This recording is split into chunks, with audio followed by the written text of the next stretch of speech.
बाप्पांच्या प्रसादासाठी तळणीचा मोदक बनवूया। हा मोदक महिनाभर टिकतो आणि अगदी कुरकुरीत क्रंची बनून तयार होतो। मोदक थंड झाले तरी मऊ किंवा चपटे बनत नाहीत।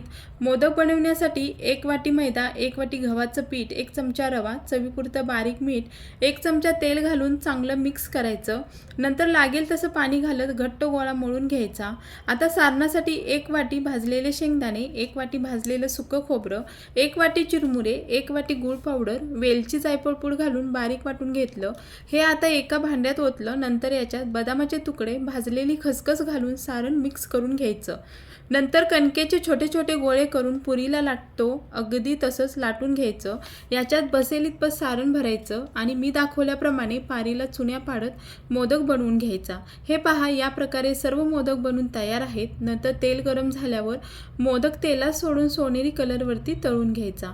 हे पहा, खूप छान कुरकुरीत क्रंची असे मोदक बनून तयार झालेत। या गणेश चतुर्थीला बाप्पांच्या प्रसादासाठी असे तळणीचे मोदक नक्की बनवून पहा आणि व्हिडिओ आवडल्यास एक लाईक करायला अजिबात विसरू नका।